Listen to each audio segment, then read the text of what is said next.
all right. Here we are. Let's get that banner out of here. So, welcome back to Urban Academia. I'm J-Zilla. My man to the left, Chulo Rich. How you What's doing, man? going on, brother? What's going on, man? Same old, my man. Same old. So, look, we're back into it. More culture talk. This week, we're getting into the culture of good teachers. Talk to me a little bit about that, man. What's wrong with our teachers today? What's wrong with them? Or what's right with them? uh, you know, I don't want to say there's anything wrong with them, but I will say, you can look at the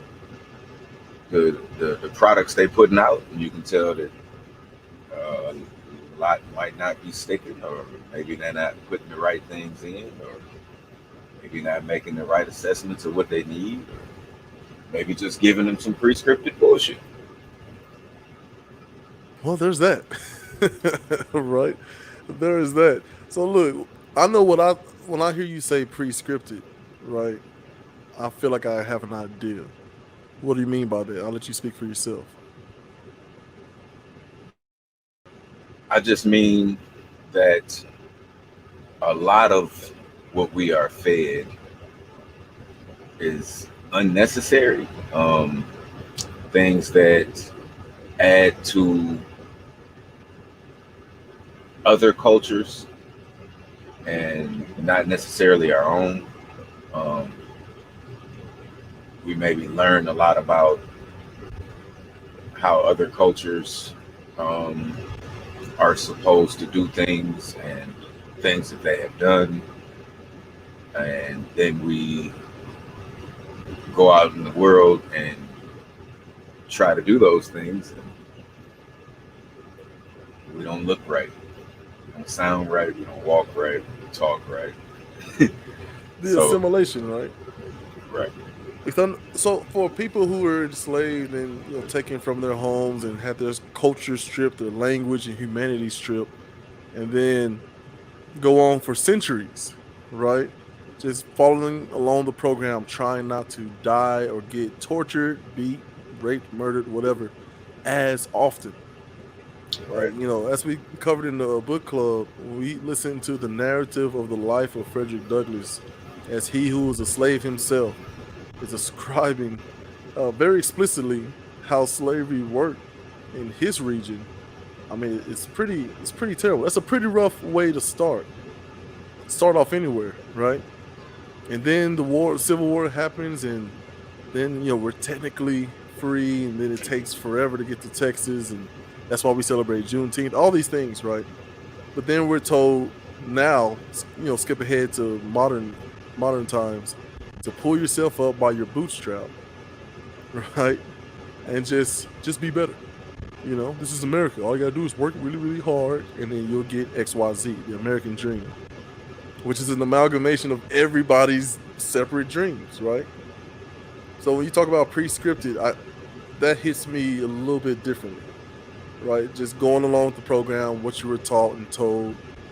But I think we've done a pretty good job as a race of people to just pick and choose little bits and pieces from different people's culture and what's worked and sort of make it our own while allowing our natural inclinations to kind of shine through, i.e., rhythm and all that sort of thing, right? So, what are you saying to somebody who's just like, hey, man, quit your crying and just pull yourself up by your bootstrap, right? I mean, first off, I say, you know, I ain't done no crying, not in pertaining to you. Um, Secondly, I say, who gave us these boots? Where these even come from? You know Who what I gave mean? us Like, these boots? how am I supposed to be able to do this? What's the plan to do it? And if there is a plan to do it, why do you make me go to school every day and then I leave without the plan to do it? What did I go there for? You know, um, it should not just be hours in the day throughout the 12 to 14 years, that you just sit there and take in useless information that you're not going to use anymore. You know Right. what I mean? I've heard kids say that to teachers for years. They're not just saying the shit because it's funny. You know what I mean? Maybe some of them were. Um,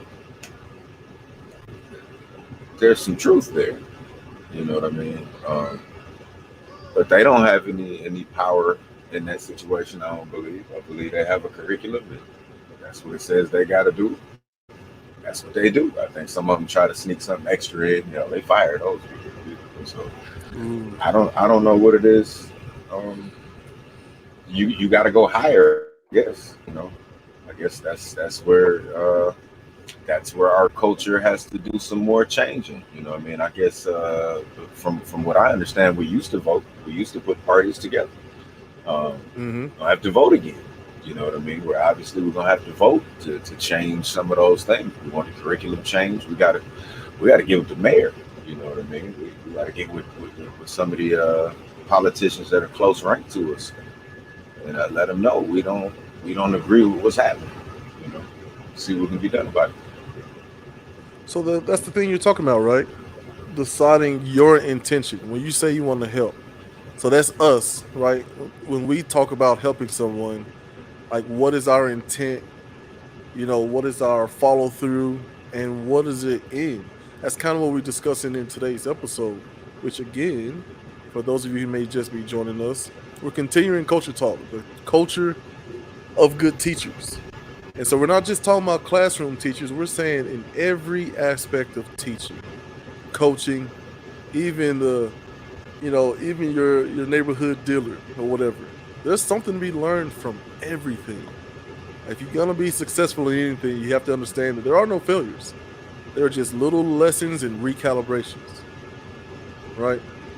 So when you're talking about what is their intention, now their intention, I mean, which is why we even have a bell schedule in school, is to get you ready to work at a factory or in the field somewhere or something like that. And you don't want it to go any further. Then you have a bell schedule like we do in our classes, right? If Never you look at the thought about history it of like that, that, man. yeah, if you Cattle look at the call. history of it, it's literally just getting you ready for when to take lunch, when to take breaks, right? When to go Like home, a when cattle to call. start work.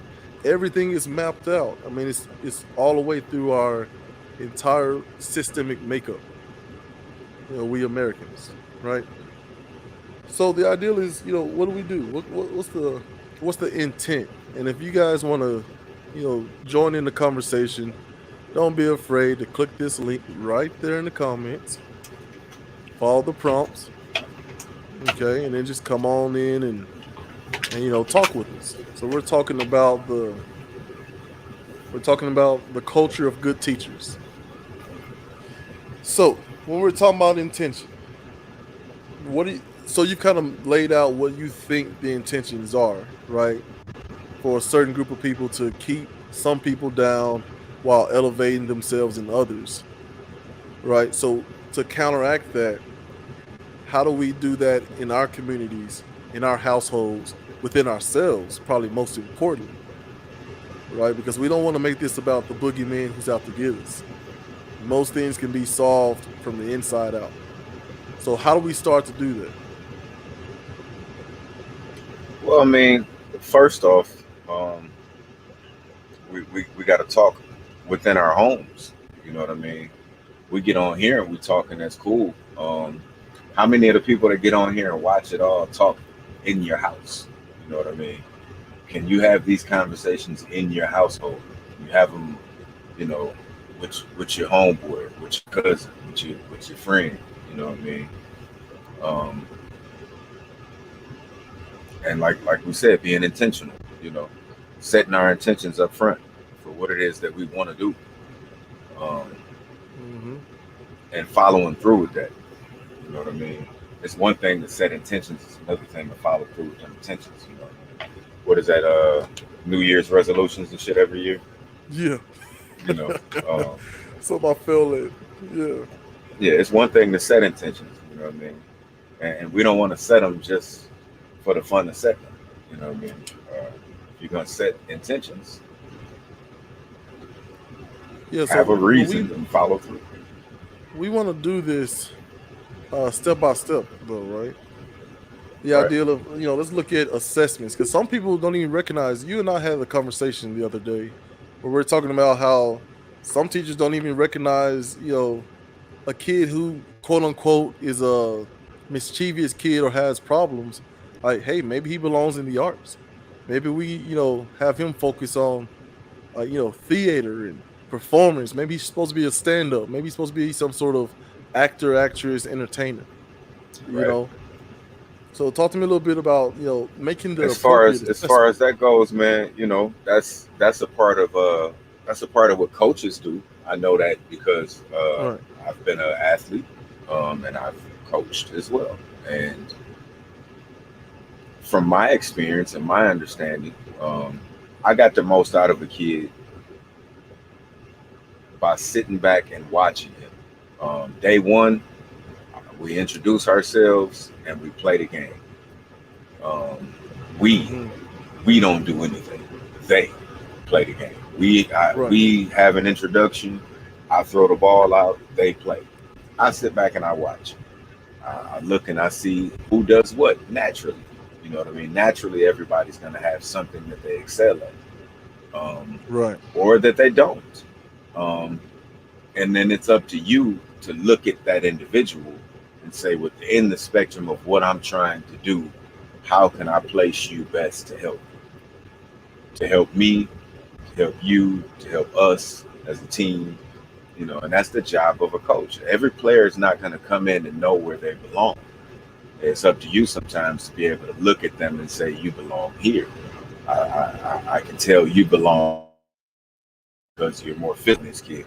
You belong here because you have better vision than this kid. And being Right. able to explain that to the kids and make sure they understand each person has a working role in this system, so that each kid respects the next kid's role in that system. You know what I mean? So, yeah, our teachers got to be able to see. They need eyes. They need eyes. They need ears. And I don't believe they're permitted to use those all the time. I really believe they just got to go with the curriculum. And I think the Right. rest of them don't really give a shit. It's not my kid. I work here, 9 to 5, going home. You know, I can't blame you, but at the same time, if that's how you feel about the kids, maybe you should do something else. You know, you should just let somebody teach that really gives a damn whether they're homeless when they're growing up. Now that's interesting, because the ideal is, especially for those teachers who may think, I think I could do this, but then they get there and they're overwhelmed and it's like, I don't have time or the resources. I got these school loans I got to pay out. Then it becomes just about coming in, clocking in, getting a check, paying back some student loans and all sorts of things, right? So I want to try to be as fair as possible to even those types of teachers. But I like your idea of, one, meeting the kids where they are as a coach, right? You come in and let them play and let them show you who they are and what they're capable of, right? You're gonna see your natural born leaders, your ball handlers, your shooters, people who are problematic, all that stuff just from Absolutely. observing. So meeting people where they are, observing them, while being okay and humble enough to, I guess, be, allow others to teach you how to properly assess. So that's, again, in school. Chulo Rich right now is talking about coaching. I can bring it to, the father aspect, right? Parenthood. Meet a kid where they are, give them a chance to show you and themselves really who they are, right? And then me being humble enough to be okay with learning how to improve my assessing. I think that's great. So that's the idea of the assessing. I don't want to get too bogged down, right? So, let's take a I don't know if I'm gonna say a commercial break, but we'll just I don't know, we'll let the video talk for us. How about that? What do you think? Sound okay? I can't hear it yet. Here we go. Are we ready? Yeah, let me just change this. I'm ready when you are. All right, for sure. Very well then. Yeah, I did it. Yeah, I did it. These just ain't lyrics. I really did it. I really killed him. As for the body, I really hit it. I am the reason Jeffrey went missing. I am the reason Jeffrey not living. Jeffrey a bitch. I'll kill him again. It wasn't just me. I had help from my friends, Donnie and Tim. They got the guns, no gun license and registered ones. Paul and Kate wasn't involved, but they sell drugs. Yeah, they move weight like a U-Haul. Jim and Cornelius, they don't pay their taxes. IRS, come get their black asses. Fuck you talking about, nigga? I don't give a fuck about none of this shit, nigga. I've been doing this shit, nigga. I kill niggas. I sell drugs, nigga. Getting money, nigga. I post it all on my Instagram, nigga, so y'all know that's how I'm living, nigga. Follow me, bitch. Give a fuck about none of that, nigga. Yeah. I beat women. I do it for sport, get tickets on purpose and don't show up to court. I got chlamydia, I pass it on purpose. I'm not gonna treat it, I hope every bitch get it. Hey, take 5. What happened? What took you so long to stop? Right? No, that was great. That was great. I gotta take a phone call. I just gotta call the FBI. I'll be back. Oh man. So look, man, that was courtesy of YouTuber Long Beach Griffey. He does these little skits. So that could be a possible, I mean, because this stuff really happens, right? You see he had the British accent, right? He's going at, he's got, I don't know what's in his glass. He got his little pink coat on or whatever. And then the beat comes on, he tells a story, right? This is definitely, you know, what he's doing the skit about is definitely kind of tying into what we're talking about. Could be the end result, right, of someone who wasn't taught properly, right? That to me, that right there, you know, and shout out to him in the video. You know what I mean? He's acting. You know what I mean? So, you know, no shade when I say what I say. You feel me? But Yeah. I would be looking at, you know, something like that as, you know, and they exist. They got guys like that running around, millionaires, man. Got everybody convinced and they love them. You know what I mean? And it's one thing to be, well, I guess he was, you know, he was black. He just was English or some shit. But I would consider that a culture vulture. You know what I mean? That's somebody taking what we call our culture, what we have adopted, the few things that work for us in some sense. You know what I mean? And they're eating it. You know what I mean? They're pecking at it. They're taking it from us. You know, so like I said, I call that a culture vulture. So I had a special guest. Oh, for sure. You know, I know how that goes. Look, man, I can live this pandemic life. You know, kids rolling around here. Every once in a while, they slip through the cracks. I know how that works. Yeah, man. So we talk about, first of all, helping people with intention. Then we want to talk about follow through, right? But first, you need to set your actual intentions, right? Like, if you're going to be one of these people who are trying to suppress and all that sort of thing, like, we get your role. We got it, right? You don't want me to come up while you can't elevate yourself. So the best thing you can do is kind of push me down, sort of thing, right? So the ideal is really trying to understand, like, what can we do to, first of all, set appropriate assessments and intentions beneath that, and sort of, I guess, you know, follow through.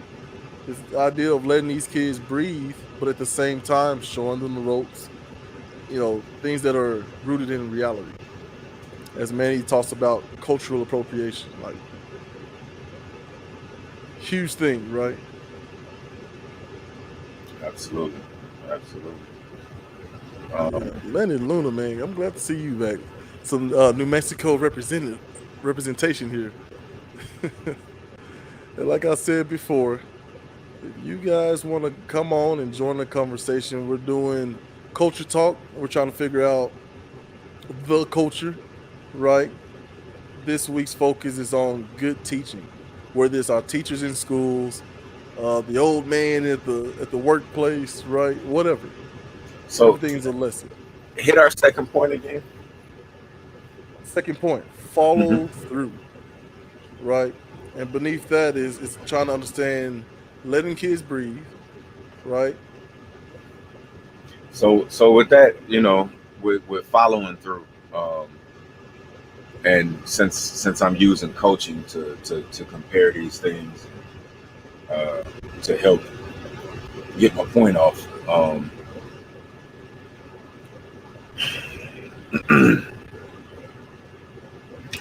I really okay. I want to tie it together. Give me that point one more time, and I'm gonna tie it together. No. You're good. We're talking about the culture of good teaching. So we had some classroom examples. We had some coaching examples. We had some parenthood examples. The idea of setting the tone with as far as knowing how to assess, right? Be okay with you being humble enough to learn how to assess people's talents and inclinations and passions a little bit better, right? Then we're talking about, helping with intention, right? If your intention is to keep someone down because you can't elevate yourself, then, I don't really have space, energy, or time for you, right? Absolutely. But then And within all of that, it's the ideal of meeting people where they are. Like your example, Chulo, was to, as a basketball coach, I just let the kids get out there and play. We coaches sit back and just let them play. We'll see who emerge as a ball handler, a rebounder, a hustler. Who cares about playing team ball versus me, right? Who's going to emerge as a natural leader, right? So being able to take that same concept and apply it to just about everything, right? And as soon as we get our assessment game together and we're able to better assess, students, players, neighbors, kids, whatever, right? Co-workers, whatever. Then we can move to that second level, which is follow through. So we set those intentions. What is the follow through, right? And our first point is letting kids breathe, right? Or absolutely, letting people breathe, meeting where they are, set the intentions, and then letting them breathe, which means letting them make mistakes, right? absolutely. That means I feel working like within the community with a safety net, which doesn't really happen in our community, right? absolutely, Oh, and absolutely. by the Which way, if you want to click that link and join us in the conversation, feel free to do so. Appreciate that. Right there. So yeah, so that's where we're at now. Talk to me. What do you think? well, and I love everything you're saying, and just to piggyback off of it again with the coaching thing. I feel like as when you are a coach, your intentions are set when you walk out there. Sometimes it's a contract that hasn't been seen. You know what I mean? Coach usually has one somewhere though. He comes in day one of the season, he leaves at the end of the season. In Hmm. between those 2 points of time, he has an agenda of things that he wants to get done. Overall agenda, and then inside of that overall agenda, puts together bullet points, which are the children. You know what I mean? Each Right. child is different. You know what I mean? I can't put the whole group into this box, even if they're point guards. Even if I got 5 point guards in one box, they're still different. Right. You know what I mean? So I have to look at their strengths and their weaknesses and use them accordingly. Because I may have Right. 5 point guards in the box at the beginning of that practice session. By the end of that session, one of those guys may be a power forward. Nobody saw that before. You know what I mean? But I'm looking at the guy. He got 11 rebounds. I got to get him out of there. You know, So when you're talking about putting someone in the box, so the coaching analogy to students, I think it would be comparable to talk about standardized testing, right? You have one test to test thousands of kids a year. And that's supposed to tell you, okay, that you need to go into this career. We need to push this one into that career, right? These standardized, I guess sort of psych evals, the kind of or maybe career, like we do with the who is it? The like the attendance office, right? Where your counselor brings you in, you take an assessment, right? This standardized assessment, and it's supposed to tell me like what job I'm supposed to have. exactly. You can't do that. 7 point whatever billion people on the planet, each one of us has a different genetic makeup. How or have why, right, and how are we using all of these standardized practices, bell Okay. schedules, and subject matter, and even how to teach kids. You know, that's where I Right. kind of, when I hear you talk about players, like I can't force everybody to be a point guard. You can't force Ben Simmons to be a shooter, right? You can't turn him into Kobe Bryant because you think, hey, he's a little twitchy here, he's fast, he's athletic. I'm gonna turn him into Kobe Bryant. Like, no, let's figure out what Ben Simmons does well, and hey, man, just be great at that. You know, Right. versus That's trying to that's force people. Yeah, that's where everybody messes up is having your own vision. You're a coach. You're not playing anymore. You have to right, use what you have. You can't play. So I have to take gotcha. these guys and what they can do and make it work for us. You know what I mean? Absolutely. Very good. Ben Simmons does not shoot. You know what I mean? Just not shoot. You can't make it no shooting guard. So You can't force that I'm not people. gonna ask him to shoot. What I am gonna do, set a pick, allow him to get to the basket. That's what he wants to do. If he sees a pass along the way, Right, he'll make it. He might. If not, he'll do it on somebody. I'm cool with that. That's what he does. You know what I mean? right. If I need somebody to shoot it, I'll look to somebody else. you know. So I feel like, I keep going back to the school example, right? hmm The idea, we talked about this before. Like here in our schools, they have this idea of the pyramid, right? At the top of the pyramid, you have the student, right? The two base points are parent and teacher. And we're supposed to be the safety net for these kids to go out, explore, learn, take chances, and be able to make mistakes and fall back in it. Now we have social media who's saying you better not get one thing wrong in your tweets or IG accounts, right? Or you're done. You got, especially in the black community, hey, as soon as you get 18, you're frapping gone. I don't want to hear from you. I don't want to see you. You know what I mean? Get out of here, right? Whereas in other communities, hey man, move back in with your husband or wife if you need to. Like we want to make sure that you thrive. We want to make sure that you make it. So talk to me a little bit about this lack of a safety net in our community and how we can strengthen it. I mean, absolutely, we do not have safety nets in most areas. Um, as far as school is concerned, yeah, it's supposed to be the parent, the teacher, then the student. Um, Usually something's missing there. Um, I know in my case, growing up, uh, once I got to a certain age, it was kind of like, look, man, if you don't get this stuff, you're gonna be the dumb one. So I don't know what else to tell you. Though Right. I understood that, and I understood where she was coming from. That ain't the way we want to apply that. We Right. don't want to, because if I pick the wrong option, I'm lost. You know what I mean? Right. Uh, and I'm yours. You don't want to do that. You know what I mean? So we don't want to send our children out uh, knowing they don't know, them telling us they don't know, and then, well, I told you, 18 to even You and need to figure it go. out. I need you gone. So yeah, Meanwhile, kings and queens, empresses, presidents, and everyone who's running it, like if you look at how they operate, everyone's under the same roof, right? I may have I may have my kids, I may have my parents, right? And think about that small community within your home, right? Especially if everyone is able-bodied and able to work and earn. So now this whole household, bills, raising kids, everything comes exponentially easier, right? I And say it takes a village. takes a village, right? Only villages we got left are that they put the name village on the outside of the projects now. So like village is like a bad thing or some shit. Oh man, right, the village, right, right. Yeah.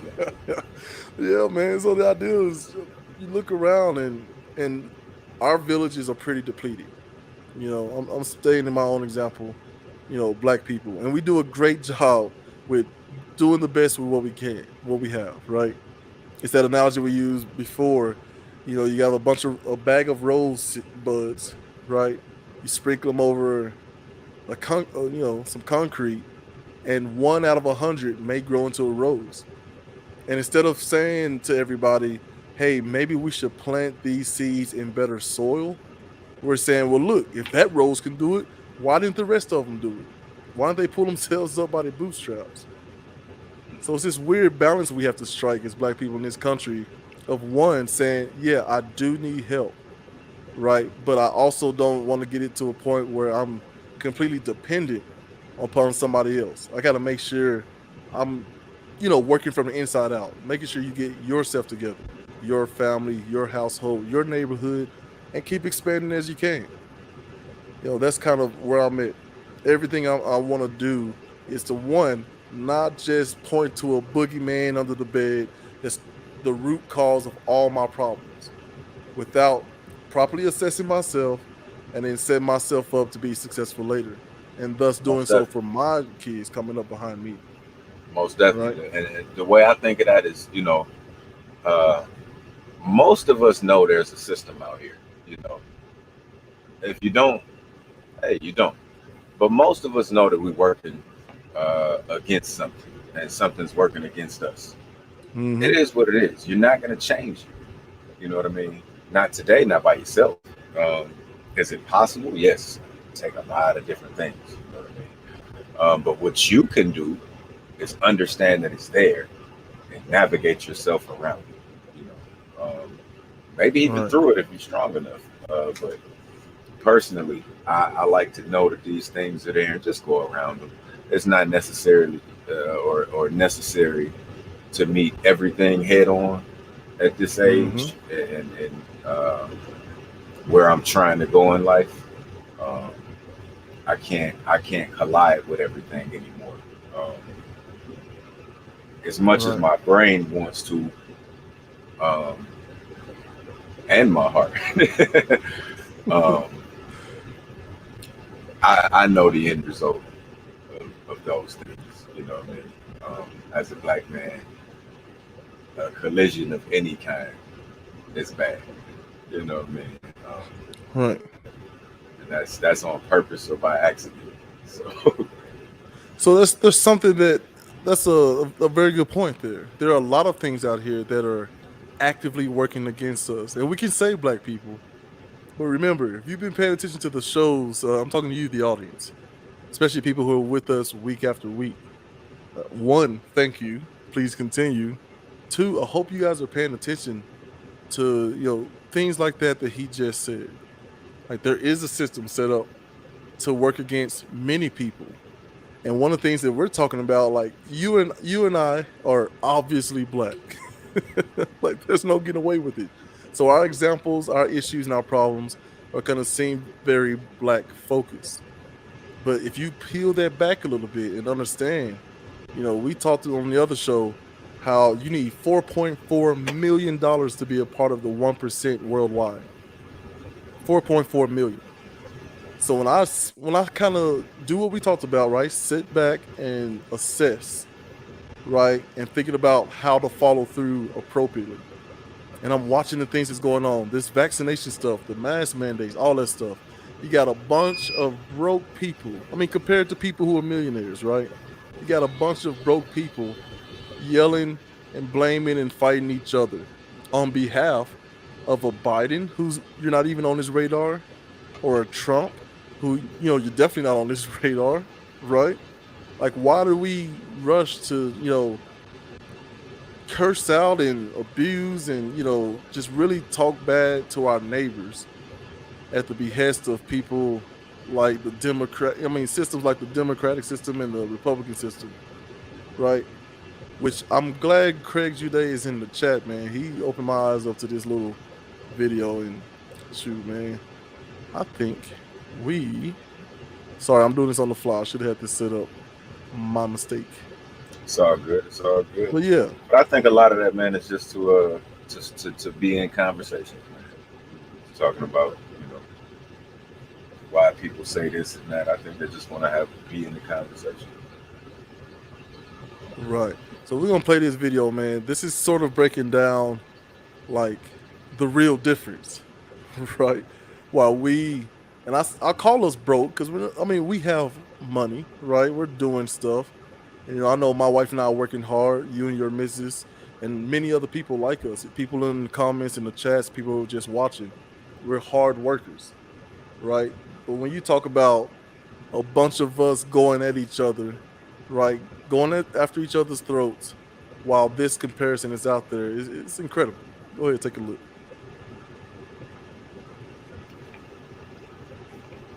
Rice, where each grain of rice was $100,000. And that was to show you the scale of $1 billion. Well, a lot of you guys asked me, well, how much does Amazon CEO Jeff Bezos have in terms of rice? So that was my mission. I went to Target, I bought a digital food scale, I came home, and then I weighed the rice that was worth $1 billion from earlier. I did the math in my head, and I went to Costco. I got the rice, I brought it home, and once I brought it home, I went to work. I also want to say that I have 5 families that are going to take this unused rice, so it's totally not feasible. Okay, so the moment you've been waiting for, 100K, 1 million, 1 billion, Jeff Bezos has 122 of these, or 58 pounds of rice. If each grain of rice was 100K. Like, look how big this is, guys. Let me show you the scale here. I'm gonna put a keyboard in just for fun. Look how deep that goes. That's insane. This is Jeff Bezos' new house. That's $145 million in LA. And then, oh my God. Being in business? So now that's what we're really I don't want to say up against, because man, shout out to Jeff Bezos who's able to accumulate that sort of wealth, right? No doubt, no doubt. And before you go any further, yeah, shout out to Jeff Bezos. You said that we have money. I don't have any money. I just want to throw that out there. If anybody may be watching, maybe wondering or needs something. No. I don't have any money. He might have. I don't have any money. I don't know. Right, man. But anyway, well, it's all relative. No, I'm Yeah. saying when I say we broke people, right? It's not like we're out here panhandling, anything like that. But it's two different games. It's many more than that, but it's two main games going on, right? And I feel like racism is the easiest thing to throw out there, and it's definitely something that's happening, right? It exists. There are systems built in this country that go all the way to the beginning. But what I like to do is I play a little game of like, yeah, that's how they treat black people, but let's go even further back. How do they treat themselves? And if you look at history, it's very, very, very, very bloody. You know, so it seems to me, if you pull it back and look at it scientifically, like they just are doing what they're taught. This is the plan. This is the standardized way. Like if you look at how they did each other, you know, Scots versus Irish, and you know the UK. I mean, won the UK at the time, but right, Britain versus all their surrounding enemies. Like this was a bunch of white dudes destroying each other. That's where you got to know. You know, that's where history and education and all that. Everybody really, you know, talks that woke shit and they understand this and that. You know.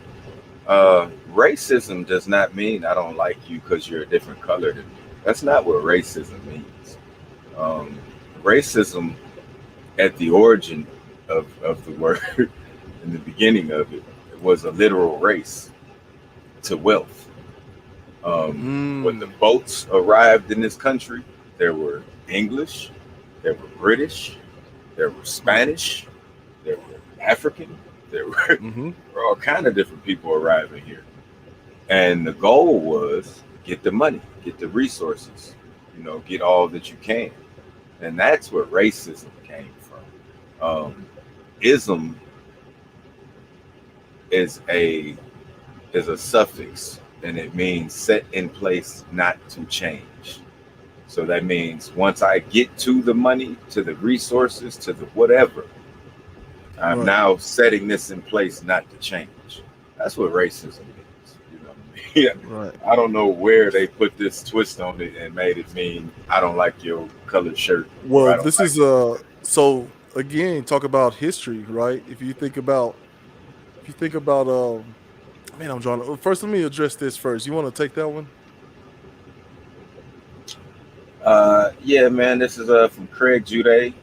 He says, history has proven that there is an upper and a lower class. Yes. We try to artificially create a middle class throughout history, but does it really exist? Right. And see that's the thing, right? Like even if you go back to medieval times and all this sort of thing, right?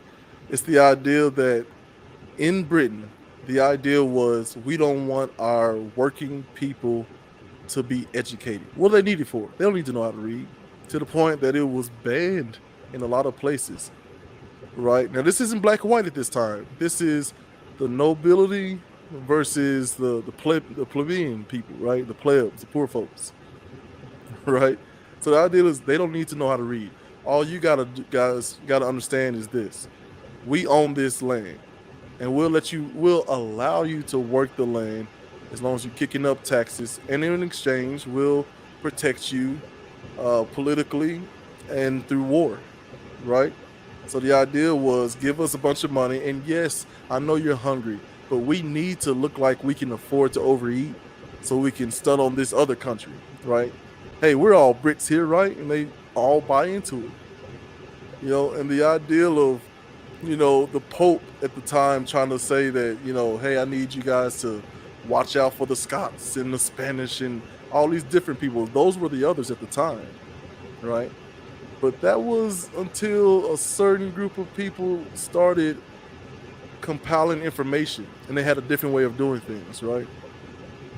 They they decided what we're gonna do is we're gonna make sure the poorest among us, all the way up to our king, is well educated, well housed, well fed, right, well clothed, and doing so will create this huge community, right? This huge community of people um, who are just educated and healthy, and in doing so we can spread our message, whether it's religion or just commerce, right? Trade, these sort of things, right? And then when that happens, what ends up happening is the pope at the time then decides to make a decree that, hey, you're no longer Spanish, you're no longer Irish, you're no longer Scots, and we're not any longer at each other's throats. We're all white. And let me tell you about this monster that's right across the channel that's seeking to devour your children, right? I mean, it's crazy how the people who are kind of, at the upper echelon of society, they actively make a plan and decide that, okay, let's otherize a group, and that will mobilize our entire country, whether no matter how much they hate us, towards that focus, right? And I feel that that's them looking at, that's number one, that's setting your intentions. Somebody sat down, had a meeting, set their intentions. Somebody said, you know what, this will be good for us, this won't. So we got to figure some things out here. You know what I mean? As far as we're concerned, and I only know this because they put it in their rule book or the Constitution or whatever you want to call these things. Right. It still reads that I am 3/5 a human being, and it reads that based on them having to have numbers for the census report, and white people saying, well, hey, okay, they counted me, they counted the whole community, but I got 19 niggas back here, nobody counted these niggas. I got 156 niggas. Well, so that's where the number came from. So they really pay attention to where our blood is. And as they say, one drop of African blood, and you are considered to be non-white. That's what it is. Absolutely. Look, man, we're getting heavy, and as we get heavy, we always want to take a little chuckle break. But yeah, let's just watch something from another culture. This is from Korea. All right. Let's see if you can pick out some similarities between Korea and possibly us. Similarities. I wanna see your reaction to this one. I'm gonna just put us to the side here. All right. All right, here we go.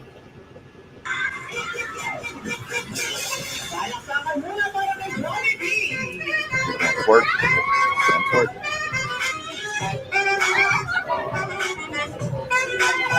Give it to me,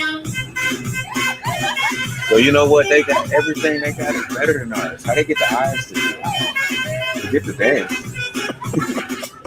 Hoop, hit it, get it, Okay. Hey, working hard, that That's little that's kid's not a birthday Chinese party. guy though. That's not. I want to see him take the mask off.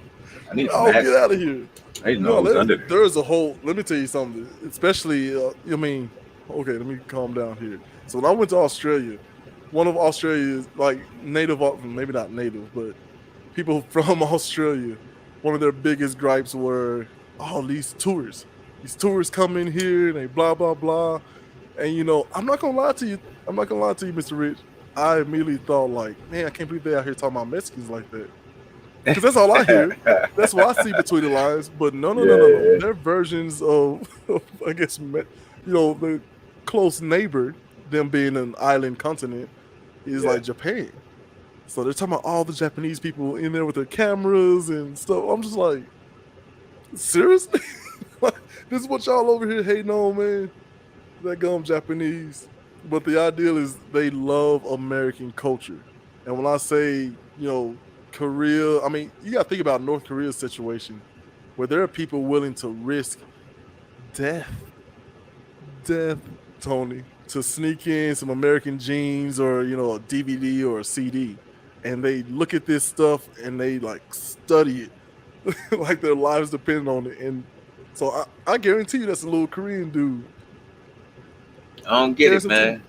As much as I get it, I don't get it. You know what I mean? Right. What I do know is we are the salt of the earth. You know what I mean? So we do put a little seasoning, a little soul on everything we do. So it is what it is. Right. So get into that Moor talk a little bit, man. When the Moors were, approaching not through violence for the most part, because there's always violence, but not through violence because they didn't even have their own standing army.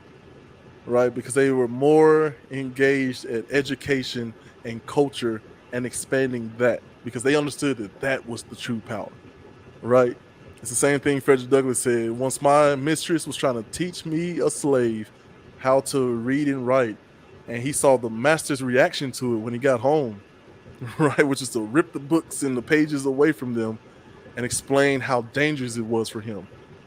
And how he explained it, like if he understands his situation, like he won't be able to handle it, and he'll most likely, commit suicide because of his predicament, rather than even slit our throats, we his captives. Right? That's a very everything. old idea. So That's everything. Yeah. That's the government. That's the Men in Black, the guy with the clicking thing in your face. You know what I mean? You can't handle shit. Apparently. the neuralizer, I think is what it's called. Yeah. That's my nerdism coming out, man.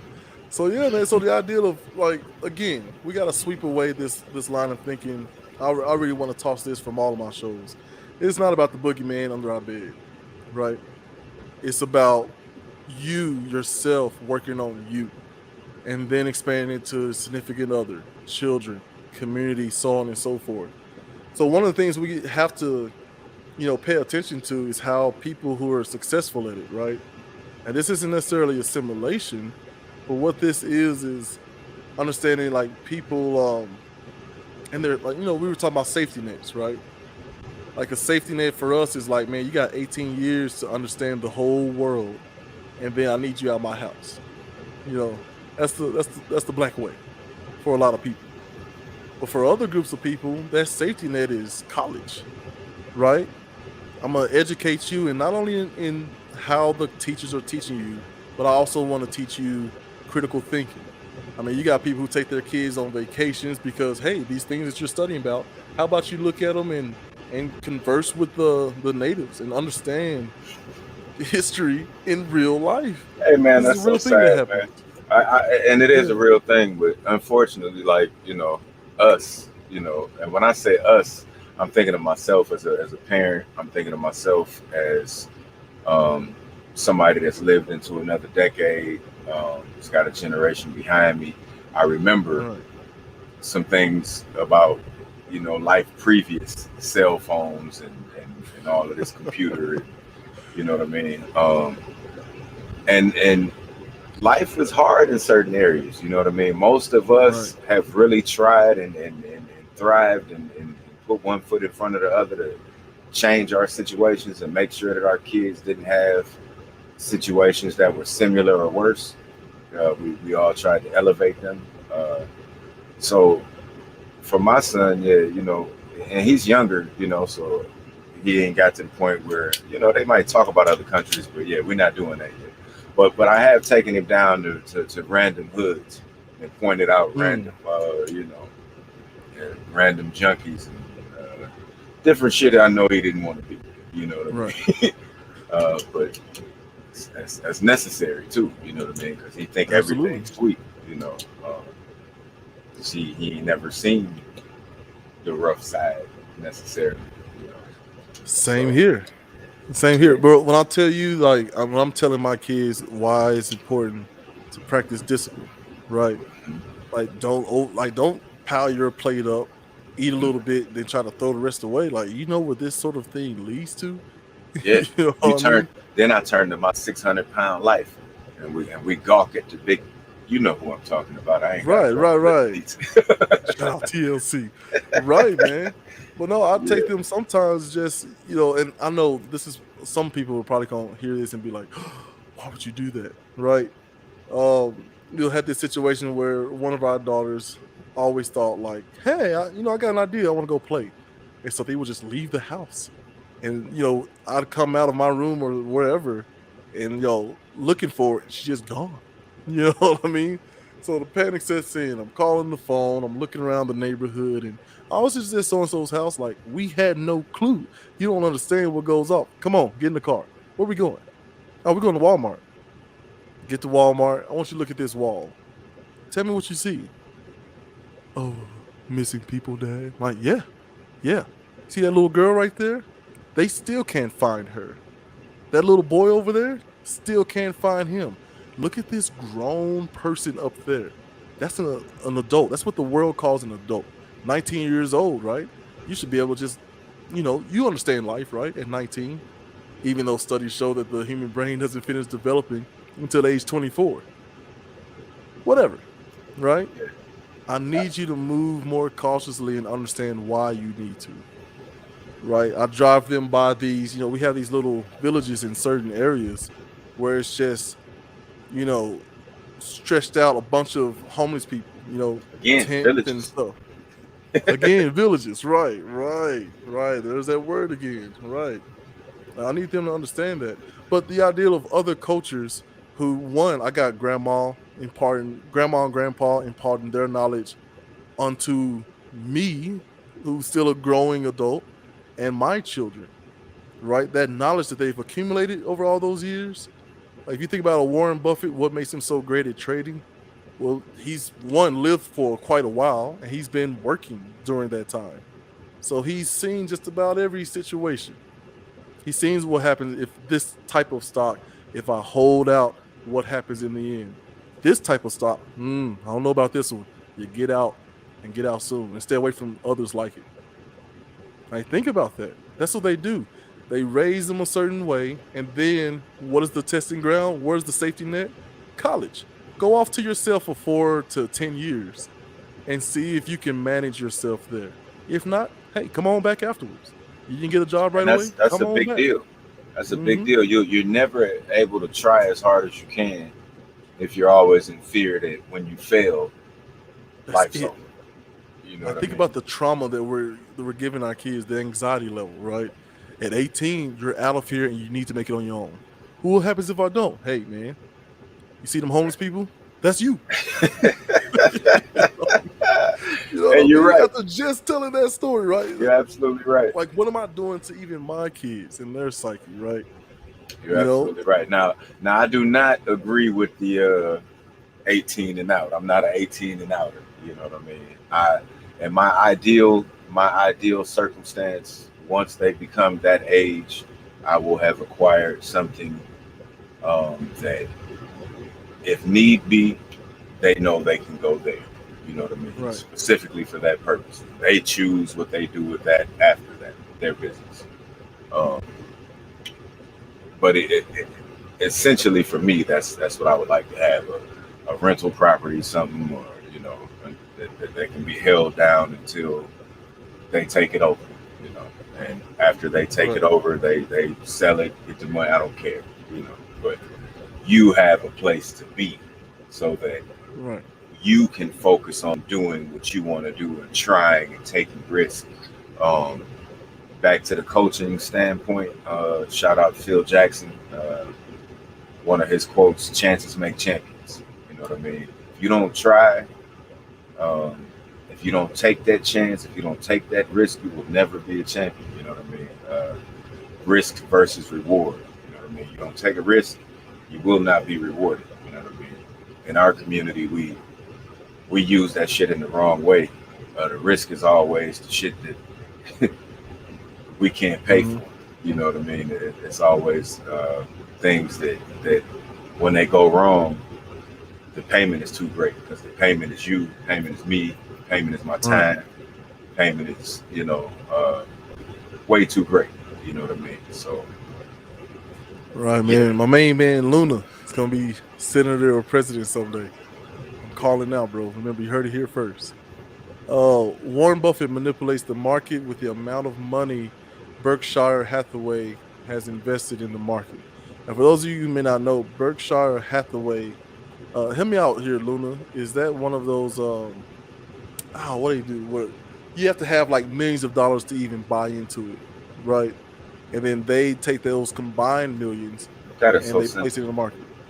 That is Yeah. a dice game.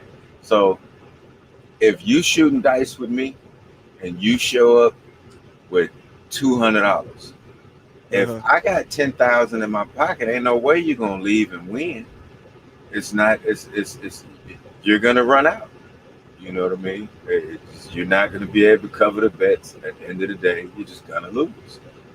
And they're Right. not doing anything different than that. It's just got a big, big Yeah. veil More over it. terms. More terms. A lot Yeah. more terms. You know what I mean? Throwing their weight around, so to I speak. don't see Right. court any different. You know what I mean? I don't see court any different, or any of those different. All them guys in suits, Hedge I see fund. gangster shit. You know, they come in Yeah. with the suits on, but I see you doing gangster shit like a corporate takeover. That's it's think about Yeah. what's happening there. That's some gangster shit. You know what I mean? You just But again, like what people choose to do with the accumulated knowledge and experience is not the point that I was making. Like Luna, you're absolutely right. I think there's a documentary on HBO Max about Warren Buffett. I think it's extraordinary. This dude talks about how his father and his mother encouraged him to read and invest and do certain things when he was a little boy. I never heard about a hedge fund until I was an adult. You know what now. I mean? Or Did maybe his I heard parents it, but I have a didn't know what hedge it fund? was. No, my parents did. My grandparents did. Their No, great Warren grandparents did. Buffett's. Oh yeah, yeah. Well, no, Right. no, no, no. They didn't have a hedge fund. Hold on, they didn't have a hedge fund. Let me see So what this the is. ideas that they talked to him about, you don't think they were already involved in those? Oh yeah, yeah. But that's what I'm saying. But they were operating from the platform that their parents left behind for them, and so on and Absolutely. so forth. Bro, we didn't even Absolutely. get into the school. Look, we overtime. What do you think? You do a little overtime? Hey man, it's on you, man. It's your So call. look, man, we didn't even get into this school shortage thing, right? So he says, sorry, Mr. Luna says, president never just an active member of the community. So yeah, so we're talking about platforms, right? And we're talking about how loving and nurturing they were, and giving them the information that they had. It was that simple. They had information and they gave it to their child. For a long time, especially in this country, we were not allowed to even learn or attempt to learn how to read. Now understand, while this child is being nurtured and hey man, you need to read, Billy. You need to eat right, you need to stay active, you need to be okay with taking your time with things, right? This guy bought outdated candy and sold it for a higher price, and thus beginning the little seedlings of the monster that um a Berkshire Hathaway has, that allows him to give away. I don't even know how much he gave away to the Bill and Melinda Gates Fund, but it's quite substantial. But what he did is exactly what you did. He showed up to the dice game, threw Did his they weight need money? around. and waited Bill around. and Bill and Melinda are struggling. Are they struggling? Okay. No. I said he showed up. No. Not struggling. He donated to their company, Oh yeah. the Bill and Melinda Gates Oh, well, shout out to them. fund. You know, we got companies that could stand to take donations. I know Bill and Melinda, you know, really need everybody's help. But yeah, Bro, I'm well, you telling know, you. maybe No, it's donate to wait, but it's okay to say that. But if you look at the list, I wish I'm gonna have to find that link and put it in the comments. When you look at what, so he didn't really donate to people over his time at Berkshire, right? What he did was he just amassed a huge amount of money, and then he decided, okay, I'm gonna give most of my money away, right? And him doing that to the Bill and Melinda Gates Foundation, right, allows for so many different things. So we don't want to take that lightly, right? I mean, it I sounds like, I don't doubt that. yeah, I'm certain he could have given that same amount of money, half, a quarter, 5%, 0.2%, to various organizations that I'm certain would have helped us as well. right. But no, not hating, not hating. I would love to see some organization that looks like me, sounds like me, be blessed with funding of that nature. So you turning me into a puppet defender. Like, okay, man. Here we go. So your boy Warren Buffett donates another $4.1 billion and resigns from from the Berkshire, right? But I can't remember like the list of, if you look at the list of places where that money goes, because they have to report that, right? A lot Right, of people don't really look at that stuff. I mean, me being one of them, it's right. boring. But it does go to a lot of people that look just like us. You know what I mean? Okay, okay. But he is not the norm. He is one of those people who are kind of outside. Like, he's an outlier, Well, I right? want to look into that. Usually it's like a rotation of, I'm gonna give to this university. They're gonna let my kid in, and that's sort of a Hmm. rotation, right? But he gave to causes that he believed in. It was gonna better the world, and you can't better the world and leave certain groups of people out. You know what I mean?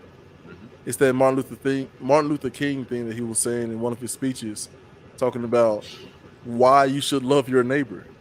Because if you don't help your neighbor when he's hungry, if you don't help him fix his roof when his roof is leaking, all this stuff, right? He goes on for at length, right? Well, what happens when your neighbor is struggling so much and so desperate? What do they usually do? Do they drive 50 miles across to the nice side of town and rob a bunch of white folks? Nope. I'm gonna go right next door. And I got to steal this TV or, jack this car in their own neighborhood. So why it's important to give to your neighbor? Hold on, Warren Buffett. Hey, my boy And then Luna, people say that looking like stuff a like it's a producer. people say that like it's a choice and like it's a they're gonna hurt people in their own neighborhoods and this and that. Them niggas don't have money to get out the neighborhood. They gotta hurt somebody in the neighborhood. I understand how it looks, but I also Right, understand how it feels, and I've been a part of it. So, and not only have I been a part of it, I'm a part of the latter part of it. So I can look back and see what they've been doing all this time. It's not new. You know what I mean? I not new. understand Right, why everybody's angry. The shit happens every year. It gets hot, niggas get shot. It's not gonna stop until things change. You know what I mean? So right. So I now look we get forward to to some of the how to changes. make things change. And so we understand education, resources, and all that sort of thing. But how do we acquire those things? Right? I mean, it's going to take a significant amount, one, of work on our own, and two, a certain amount of philanthropy. We as a culture have to work on making education cool again. There was a point in time where being smart was cool. You know what I mean? Specifically, I remember when my brother was in high school and shows like A Different World were out, highlight black Right. kids going to school. Um, it kids wore the medallion, the African medallion necklaces. All the music was intellectual. Everybody was trying to show they was smart. You know what I mean? Because that was cool. You know. Now it's like the dumber you talk, the cooler you are. You know, if But you if got I to make think it to about where it. you can't understand what the fuck I said, I'm the coolest guy in the world. But if you can actually understand what I'm saying and I articulate to you, now there's something wrong with me. You know, But you got to we gotta. understand the genius in it. I know it's pretty bad to look at it that way, but that's what it is. The Oh, for genius of sure. that But is that's to not get new. somebody. That's Yeah, not new. Ice cream. We love ice cream. What's your favorite flavor? strawberry or vanilla is a tie. All right, that's not how I meant that, but yeah, that's mine too. Cause it just I think it's a you know what I'm saying. But uh, America's favorite flavor is Vanilla. vanilla.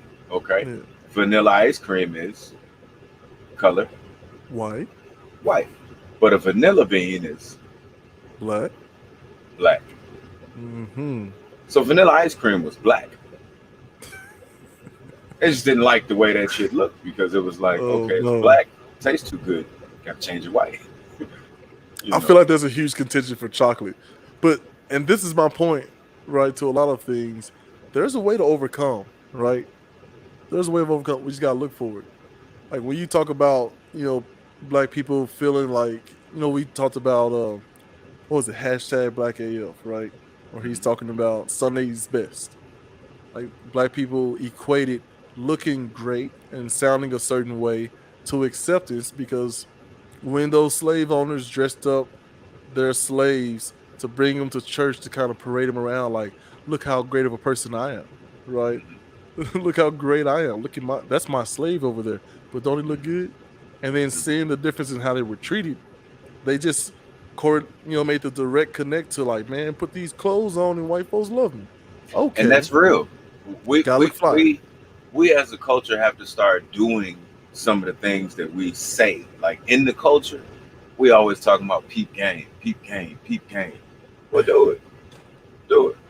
Um, that's a part of the game. You know what I mean? Shout out to the niggas back then that did peep game. Shout out to the niggas that instead of peacocking, they was able to say, "Man, fuck them suits. Let's learn to read." You know, that was the real shit that they was doing. You know what I Right. mean? So we still have to look at this game and not the things that they put in our face, the things that they hide from us. They hiding it for a reason. You know what I mean? Go see why they hiding it. I bet it's to your benefit. You know what I mean? So we just Right. as a culture, we need to change the way we look at that. Yeah, man. But look, there's plenty more to talk about. Maybe we'll make this good teaching thing a part two next week. But as per usual, hold on, we got a late ringer here. It's quite the conundrum because I think Chulo hit that on the head. People want to be cool, dumb, but the way out of so many situations is using education to get where you want, good college job, etc. Right, and so that's the reoccurring theme of the night, right? And we all kind of understand how to get out of some stuff, but what we're not peeling back the layers of is the fact that there is one very small group of people on this earth, right? And it's not black, white, any of that, right? It's the extremely wealthy, right? They have set way back when a bunch of systems up to make it so much more difficult for anybody who makes under $4.4 million than themselves. So the only way out is to really truly understand that system and stop with all this peacocking, stop with all these distractions, right? There is no reason, Tone, Chulo Rich, that I should be in the streets arguing with some Karen or some Trump supporter about a mask mandate. You know what I mean? When the people controlling everything are just sitting back and it's business as usual. You know, So it's incumbent upon me to try to understand that as much as possible and to try to get as many people around me to understand that, and then we'll start to see true change. Yeah, but Absolutely, last brother. word before we go, Mr. Rich, as usual. Hey man, last words before we go. First off, thank y'all for tuning in. You know what I mean? We'll be back next Saturday. We'll continue our conversation on the culture. And in the meantime, we got to get to that rice. We got to get some more of that rice. I'll let y'all. For you.